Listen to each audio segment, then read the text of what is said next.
I think these true potato seeds are developing quite nicely. These potato seedlings definitely need to be transplanted. Guten Gardening, everybody! Today's video focuses in on our potatoes. I want to provide you with an update on how our potatoes that we're growing indoors are doing, and I especially want to show you how our TPS, our true potato seeds, are doing, because it's been about 6 weeks since we did our initial planting. And you know, at the time I said that one thing that was true about true potato seeds is they didn't guarantee a germination rate.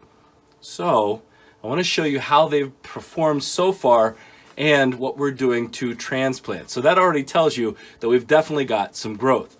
Now, in addition to giving you an update on our potatoes and our true seed potatoes, one of the other things you have to know is that the potatoes that we planted to become seedlings, well, take a look at these russets. I would say we're past the point where we should be transplanting these. So I'm also going to show you how I'm transplanting these potato seedlings, and you get a look at what the root system looks like. It's pretty cool. Well, our indoor raised bed is almost now too tall for me to be back here and you still be able to see my face. Everything is looking lush, but I'm going to focus in on my potato plants in here so you can see how they're doing before we move over to our containers. Well, our potato plants that we planted in here, and we planted 2 of them, are looking pretty good for the most part.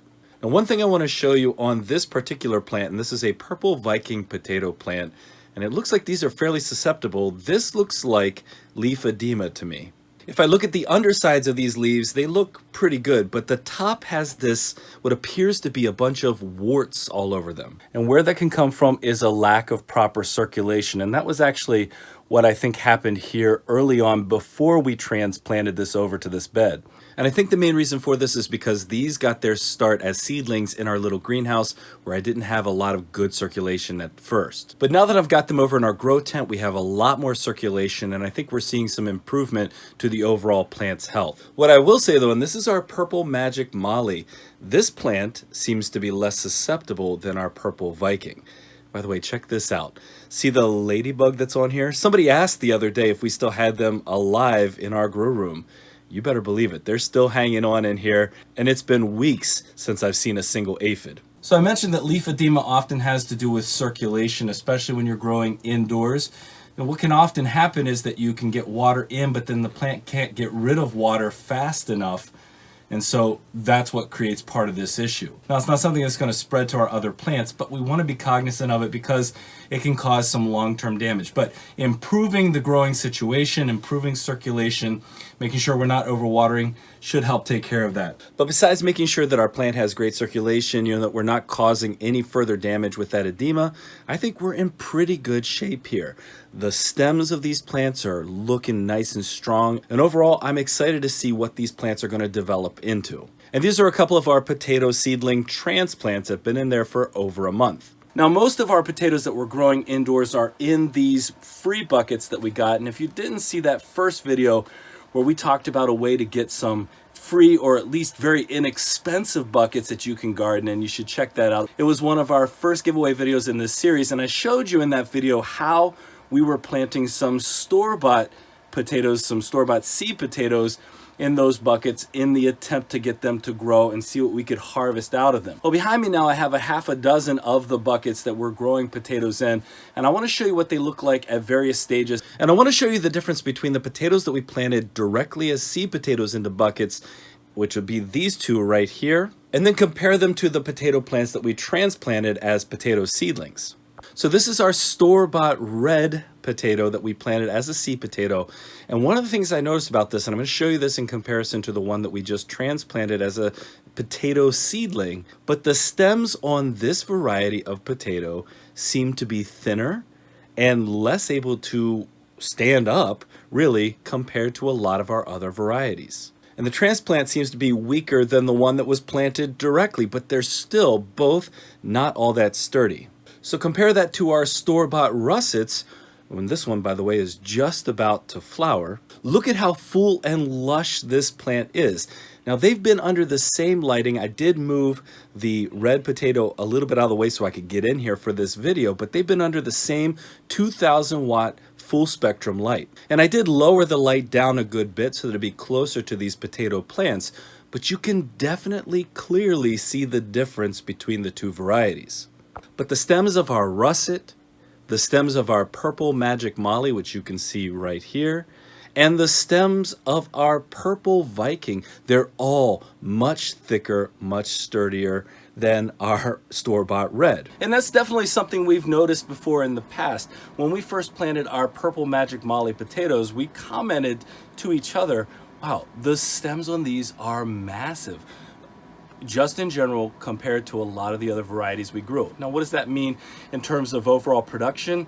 Well, we'll see. I don't know how these are going to turn out, but that is definitely something worth noting. Now, it is time for us to go ahead and feed these plants. And I'm going to feed them using this More Bloom, which is a 0-10-10 liquid fertilizer. And I'm not going to overwater them. Again, I do want to avoid any kind of rotting or anything like that as our tubers are developing. But around the time that the flowering happens, it's a great time to make sure you're feeding your plants, because that's when a lot of the tuber development is happening. All right, I'm going to go ahead and transplant a couple of our store-bought russet seedlings.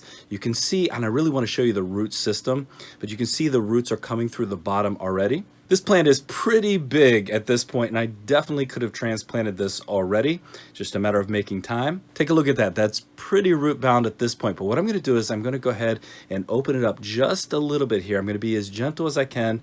I don't want to cause any additional trauma to the roots, and I'm already going to. And I'm going to plant this really nice and deep, maybe an inch layer of mix right below it. I want to get it all the way down in there and nicely covered up. Oh, here you can see the seed potato.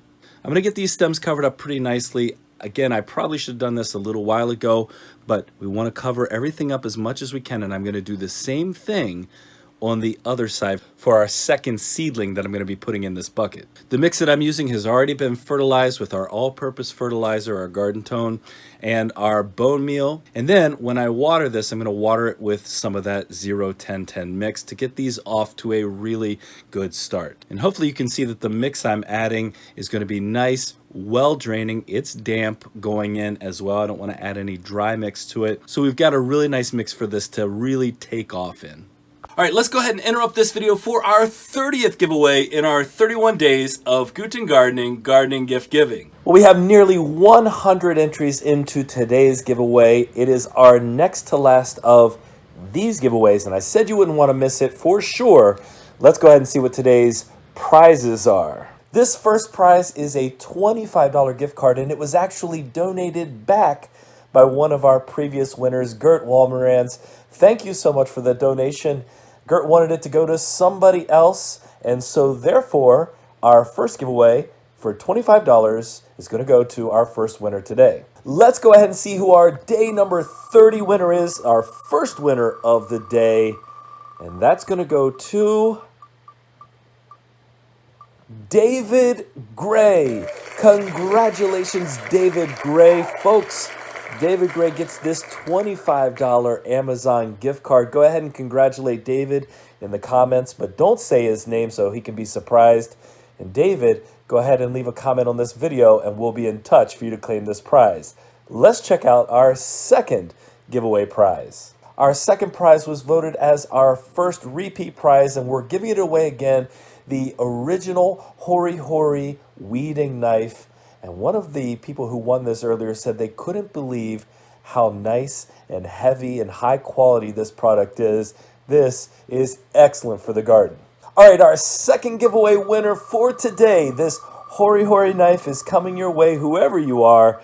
Let's go ahead and see. Our second winner is Nana's a Nerd.